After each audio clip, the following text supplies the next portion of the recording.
নমস্কার, আমি মিঠু। শুরু করছি পরীক্ষার টিপস। আপনারা জানেন কয়েকদিন ধরেই আমরা আলোচনা করছিলাম ম্যানেজমেন্ট শিক্ষার ভবিষ্যৎ, কি কি প্রসপেক্টস আছে, সমস্ত কিছু নিয়ে। আজকে আমরা যেটা নিয়ে আলোচনা করব সেটা হচ্ছে ম্যানেজমেন্ট শিক্ষার বর্তমান যে সংকট, সেই বিষয়টা নিয়ে। আমাদের স্টুডিওতে আমাদের সঙ্গে রয়েছেন doctor Mousumi Ghosh, director Future Business School. নমস্কার, আপনাকে স্বাগত আকাশ বাংলায়। ম্যানেজমেন্ট শিক্ষা এই সময় দাঁড়িয়ে যুগোপযোগী যদি বলি সেটাই, ক্যারিয়ার ওরিয়েন্টেড, মানে একটা পায়ের তলার মাটি যদি খুঁজে পেতে হয়, অনেকেই এখন তো সেই প্রথাগত শিক্ষার বাইরেও কিছু শিক্ষণ থাকে, সেক্ষেত্রে ম্যানেজমেন্টের গ্রাফটা একটু ঊর্ধ্বমুখী বলা যেতেই পারে। তো কিন্তু এই ম্যানেজমেন্ট শিক্ষার সাম্প্রতিক কিছু সমস্যা, রিসেশনের পিরিয়ড যখন চলছে সেক্ষেত্রে কিছু সমস্যাও আছে। তো সেটা কি, সংকটের জায়গাটা কোথায়? আমি সংকট বলবো না, অপরচুনিটি বলবো। অর্থাৎ রিসেশন হলে ন্যাচারালি ইন্ডাস্ট্রিয়াল গ্রোথ কম হবে, খুব সহজে চাকরি পাওয়া যাবে না, কিন্তু তার মানে এই না যে সবকিছু বন্ধ হয়ে যাবে।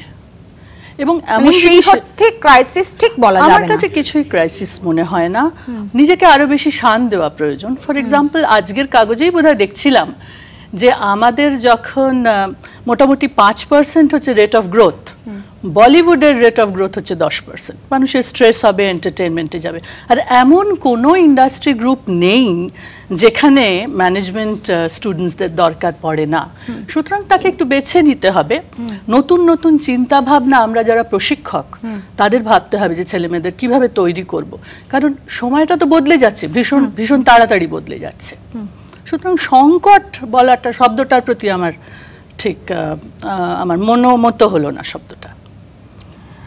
আচ্ছা, এবার একটু এই বিষয়টা জানতে চাইবো যে সত্যি কি ক্রাইসিস, মানে যেখানে আমাদের যে ইনফ্রাস্ট্রাকচার, এ রাজ্যের যে ইনফ্রাস্ট্রাকচার, সেক্ষেত্রে সেই জায়গায় দাঁড়িয়ে সেরকমভাবে কি প্লেসমেন্ট বলুন বা এস্টাবলিশমেন্ট, আমার মনে হয় যে কোনো প্লেসমেন্ট বলতে ঠিক স্থান মানে আমি কলকাতায় আছি মানে কলকাতাতেই চাকরি করব, এই মানসিকতার বাইরে আমাদের বেরোতে হবে। সেটা কলকাতা বলে নয়। ইনফ্যাক্ট একজন ম্যানেজমেন্ট প্রফেশনাল হিসেবে আমার মনে হয় যে আমাকে সবসময় আমার ডিসকমফর্ট জোনটায় কাজ করতে হবে।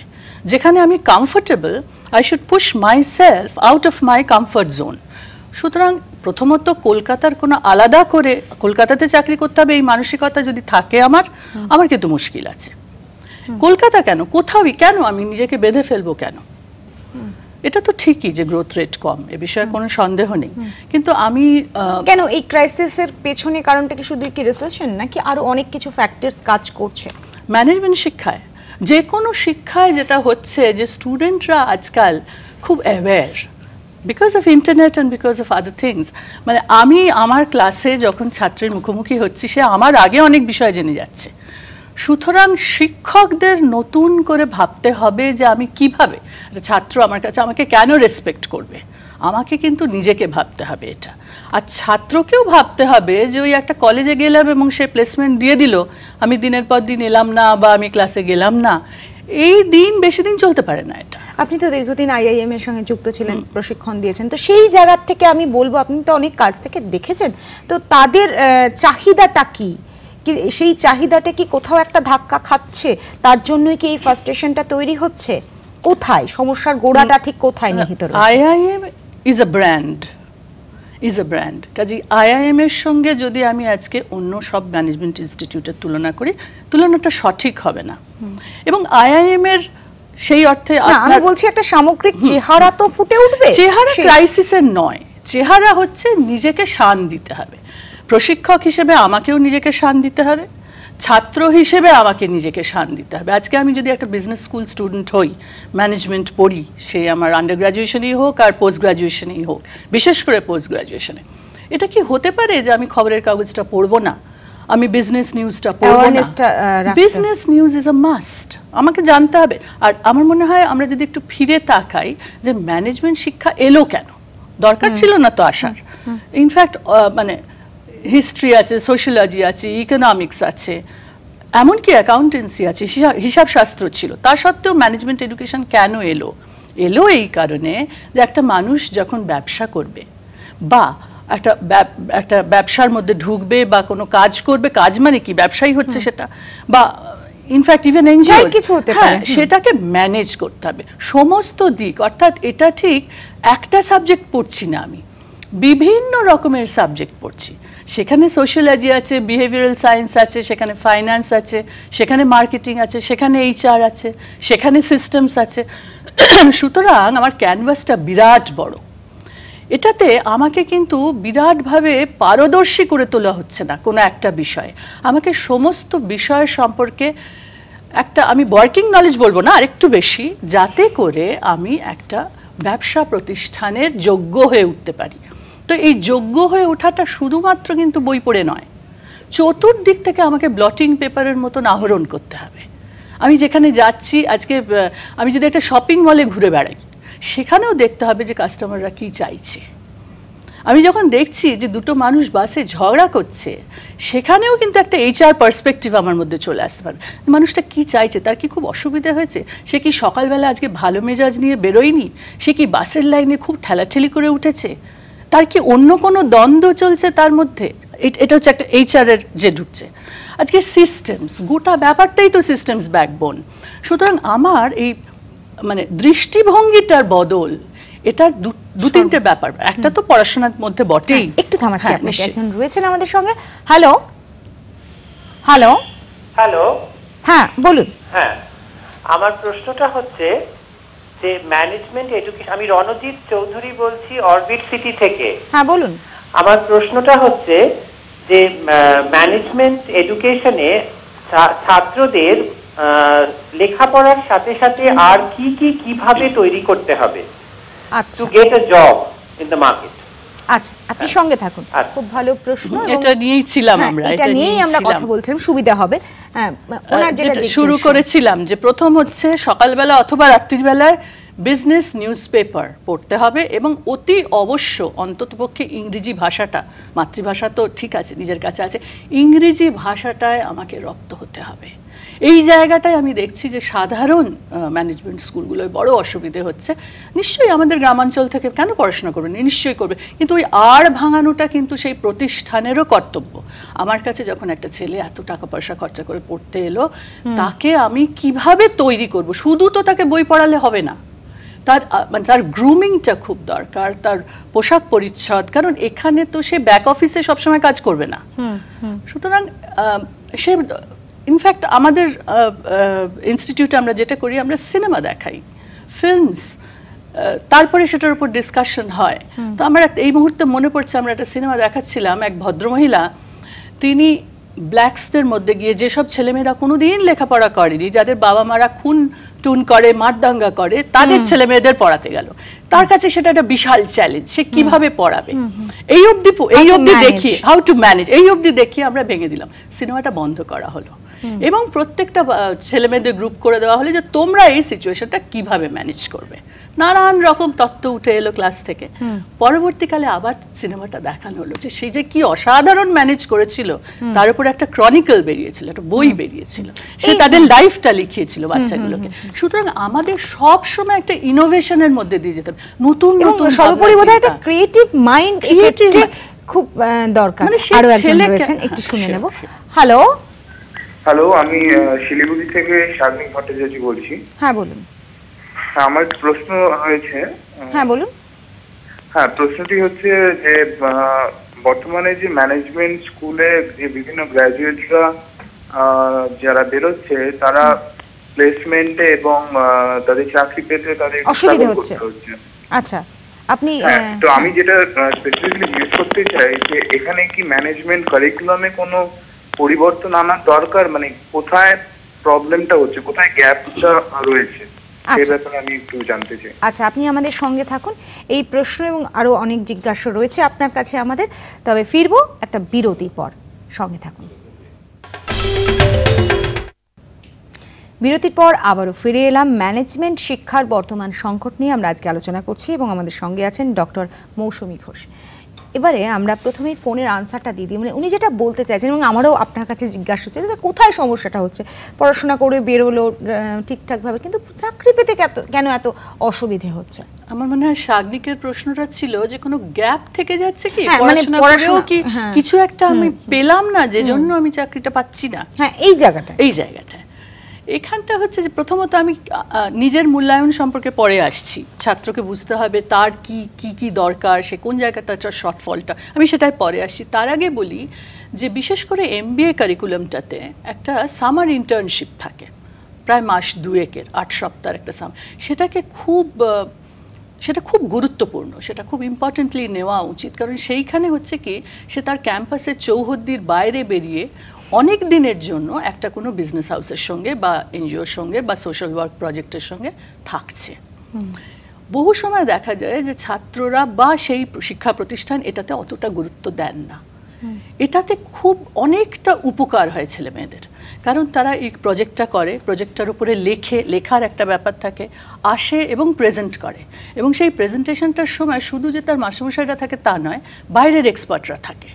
সুতরাং সবার সামনে নিজের একটা কাজকর্ম করা, তাকে জিজ্ঞেস করা হয়, তার ইন্ডাস্ট্রি মেন্টর থাকে, তার একাডেমিক মেন্টর থাকে। সুতরাং এই প্রথম সে ভালো করে স্বাদ পেল। এছাড়াও যখনই সুযোগ পাওয়া যাবে, 1 দিন 2 দিন 1 সপ্তাহ যাই পাই না কেন, কোনো একটা কাজকর্মের সঙ্গে নিজেকে নিযুক্ত করা। কারণ ম্যানেজমেন্টে কিন্তু প্র্যাকটিক্যাল এক্সপিরিয়েন্সটা ভীষণ দরকার, যে জন্য বিদেশে MBA কিন্তু ওয়ার্ক এক্সপিরিয়েন্স ছাড়া করাই যায় না বলতে গেলে কোনো ভালো। এখানে তো তা না, এখানে আমি কোনোদিন কোথাও যাইনি, আমি MBAটা করলাম, চাকরিটা পেয়ে গেলাম। সুতরাং এমপ্লয়ারের কিছু কিছু এক্সপেকটেশনস তো আমার থেকে থাকেই, সেই জায়গাটা বুঝতে হবে। তাহলে কি করণীয়, নিজেকে কিভাবে, আপনি যেখানে বলছেন নিজেকে তৈরি করতে হবে, তো কিভাবে করবে? মানে স্কুলের পাশাপাশি সমস্ত ইনস্টিটিউশনে তো মানে আপনি যেমনটা বললেন সব তো একই মাপের নয় বা মানেরও নয়, তো সেক্ষেত্রে নিজেরও তো কিছু নিজেকে তৈরি করা থাকে। কতগুলো গোল্ডেন রুলস বলে দিই। এক হচ্ছে যে জড়তা কাটিয়ে দরকার হয় ঘর বন্ধ করে আয়নার সামনে ইংরেজিতে কথা বলতে হবে। প্রথমে রিডিং পড়ি, তারপর একটু নিজের সঙ্গে নিজে ইংরেজিতে কথা বলি, এটা 1। 2, সমস্ত জড়তা কাটিয়ে বন্ধুদের সঙ্গে একটু ইংরেজিতে কথা বলা দরকার, যেখানে আমরা দেখেছি যে ইংরেজি মাধ্যমের ছেলেমেয়েরা অনেকটা এগিয়ে যায়, অনেকটা এগিয়ে যায়। আমি বলছি না যে লেখাপড়ায় তারা অনেক বেশি ভালো হয়, তা নয়। আমাদের খুব কষ্ট হয় যখন দেখি যে ছেলেটা সব জানে কিন্তু বলতে পারলো না। আর যখন সে ইন্টারভিউটা ফেস করছে, হচ্ছে কি অনেক ছেলে মেয়ে থাকে এবং ইন্টারভিউয়ের সময় বড় কম থাকে। প্রথম 5 মিনিটে যা করতে হবে, 5 মিনিটের জাদুকাঠিটা কিভাবে ইমপ্রেস করবে, এইটা আপনি বলুন। জাদুকাঠি সেই অর্থে নেই, কিন্তু স্পেসিফিক্স ডুজ অ্যান্ড ডোন্টস যদি আজকে আমার বলতে বলা হয়, এক হচ্ছে পোশাক পরিচ্ছদটা ঠিকঠাক করতে হবে। MBA এর ক্ষেত্রে পার্টিকুলারলি আমি বলছি যে ফর্মালসটা কি। এখন আমাদের তো গ্রীষ্মপ্রধান দেশ, সব সময় তো আমরা ওয়েস্টার্ন আউটফিটস করতে পারি না, মেয়েদের প্রয়োজনও নেই। মেয়েদের কথা আগে বলি, দুজনেই মেয়ে বসে আছি, দেখতেই পাচ্ছে যে দুজনেই আমরা মোর অর লেস ঠিকঠাক পোশাক আশাক পরে আছি, 2 ঘরানার পোশাক আশাক পরে আছি। এছাড়া সালোয়ার কামিজ ইত্যাদি তো হতেই পারে। ছেলেদের যেটা বলি যে বাবা একটা মোটামুটি, আমি আজকাল কিছু কথা বলা বড় মুশকিল হয়ে যায়, কোনটা বলা উচিত কোনটা বলা উচিত না, কিন্তু প্লে ইট সেফ। কারণ এক্ষেত্রে হচ্ছে কি যে আমার চাকরিটা দরকার এবং নানা জনের নানা মানসিকতা থাকে। সুতরাং তুমি ধরেই নাও যে যিনি আসবেন তিনি একজন কনজারভেটিভ মানুষ আসবেন, সেখানে বিরাট লম্বা লম্বা চুল হয়তো আমার ভালো লাগতে পারে কিন্তু তার নাও ভালো লাগতে পারে। সেখানে আমি কিন্তু বলবো যে পরিষ্কার হয়ে মোটামুটি একটা হালকা রঙের শার্ট, সুন্দর একটা ট্রাউজার্স, জুতোটা পরিষ্কার, দাড়িটা কামানো যদি না দাড়ি রাখে সে, ইত্যাদি ইত্যাদি। এবং ভণ্ডামি নয়, অর্থাৎ যেটাকে বলে না যে সব জানতা একটা ভাব। যারা ইন্টারভিউ নিতে আসেন তারা এগুলো খুব চট করে ধরে ফেলে। আমি যখন ইন্টারভিউটা নিচ্ছি, কারণ চট করে ধরে ফেলি। যেটা জানো না পরিষ্কার জানবে যে আমি এই মুহূর্তে সেটা জানি না, আমি নিশ্চয়ই এটা জেনে নেওয়ার চেষ্টা করব, ভণ্ডামিটা করবে না। আর যে কোম্পানির ইন্টারভিউটা দিচ্ছ, আজকাল তো ইন্টারনেটের যুগ, ঠিকঠাকভাবে অন্তত আগের রাতে সেই কোম্পানিটা কি করে, সে সাবান বিক্রি করে না এগ্রিকালচারাল প্রোডাক্ট করে নাকি সে একটা ব্যাংক, মানে এইটা অন্তত। আরেকটা জিনিস, যখন সিভিটা দিচ্ছ, মানে তোমার রিজিউমেটা তো পাঠাতে হয়, তোমার বায়োডাটাটা পাঠাতে হয়, সেখানে তোমার হবিজটা তুমি লিখছো, হয়তো কেউ লিখে দিয়েছে, হয়তো সে জানেই না সে লিখেছে, তার হবি হচ্ছে বই পড়া। তাকে যখন জিজ্ঞেস করা হচ্ছে তোমার হবিটা কি, সে বলছে আমার হবিটা হচ্ছে ব্যান্ডে বাজানো। তো হতেই পারে, বই এবং ব্যান্ড দুটোই হতে পারে, কিন্তু মোটামুটি আর আরেকটা হচ্ছে সামার প্রজেক্টটা ভালো করে করলে হয় কি, ইন্টারভিউয়ের অনেকটা সময় সামার প্রজেক্ট নিয়ে, মানে আমার একটা জানা কোয়েশ্চেন আমি পেয়ে গেলাম, মোটামুটি ভাবে তারাও চেষ্টা করেন যে কি হলে ছাত্রটি কমফোর্টেবলি উত্তর দিতে পারবে। সুতরাং সামার প্রজেক্টটা নিয়ে কথা বলতে পারো, তোমার কি ভালো লাগে সেটা নিয়ে কথা বলতে পারো, একটু বই পড়ার অভ্যেস তৈরি হয়ে যাওয়াটা বোধহয় একটু, আজকাল না বড্ড বই পড়াটার অভ্যেস চলে যাচ্ছে। আমার কোনো মানে ডিজিটাল বইয়ে আমার কোনো আপত্তি নেই, কিন্তু কিছু তো আমি একটা পড়বো, কারণ আমি গিয়ে তো একটা প্রতিষ্ঠান একদিন না একদিন ওপরের দিকে উঠবো, আমি চালাবো, আমি ম্যানেজ করব, তো আমাকে তো জানতে হবে, নলেজ কারেজটা তো আমার দরকার। শুধু আমি একটা ক্যাম্পাসে গেলাম এবং ক্যাম্পাসের দায়িত্ব হচ্ছে আমাকে একটা চাকরি দিয়ে দেওয়া। এবার আমি একটু নিজের মূল্যায়ন সম্পর্কে আসবো, তবে এই সময় নিতে হবে আর একটা বিরতির পর ফিরছি এই আলোচনা নেই, সঙ্গে থাকুন। বিরতির পর আবারও ফিরে এলাম আলোচনা করছি ম্যানেজমেন্ট শিক্ষার বর্তমান সংকট নিয়ে। এবার আপনি যেমনটা বলছিলেন যে ইন্টারভিউ বোর্ড ফেস করতে গেলে কি কি কেমন তৈরি হতে হয়, সেটা যদি এবারে একদম পয়েন্ট টু পয়েন্ট কি করব না, আনন্দে থাকতে হবে, আনন্দটা বেরোতে হবে এবং পজিটিভ অ্যাটিটিউড। নোবডি ওয়ান্টস আ সিনিক, এই হয়নি সেই হয়নি, কেন ভালো করলে না পরীক্ষায়, একবার মায়ের অসুখ একবার বাবার অসুখ, করিনি, আমি পরের বার ভালো, আমি চেষ্টা করব, আমারই মানে take the blame on yourself, আমার জন্যই হয়নি, অন্যের জন্য হয়নি তা নয়। এবং মানে সবে যে সংকট শব্দটা এই জন্য আমার পছন্দ হলো না, আমি তো ডাইহার্ড অপটিমিস্ট, সংকট না করতে হবে, করব, that a manager has to do a lot of tough things. সুতরাং এইটা যেন, এই রিফ্লেকশনটা যেন পায়। আমরা যখন বোর্ডে বসে ইন্টারভিউটা নিই, আমি যাকে নিচ্ছি তার মধ্যে কি দেখতে চাই যে সে বাস্তববাদী হওয়াটাও তো মানে চাহিদার ক্ষেত্রেও বোধহয় বাস্তব, মানে কতটা আমি পারবো সেই জায়গাটাও বোধহয় প্রয়োজন না, কিন্তু আমি নিজেকে একটু ঠেলবো পারবো, এটা ঠিক যে নিজেকে মূল্যায়ন করতে হবে, কিন্তু আমি তো 2 বছর সময় পেয়েছিলাম, সেই 2 বছরটা কম সময় নয়, কিন্তু অনেকটা সময় পেয়েছি, করে নিজের কাছে, বাইরে আমি যাই বলি না কেন, নিজের মনের আয়নায় বুঝতে হবে যে আমি ঠিক কোন জায়গাটায় দাঁড়িয়ে আছি।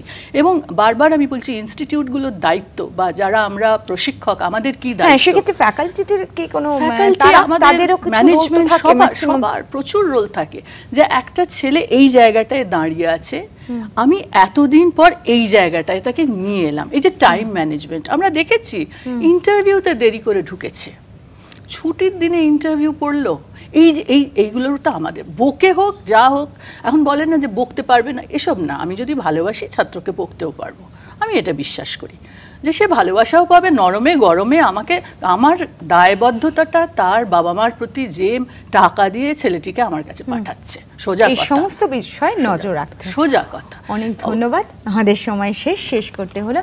আজকে পরীক্ষার টিপস এখানেই শেষ করলাম। আগামী দিন ঠিক এই সময় থাকবো পরীক্ষার টিপস নিয়ে। আগামীকালের বিষয় হচ্ছে ম্যানেজমেন্ট শিক্ষার আগামী পরিকল্পনা নিয়ে। নমস্কার।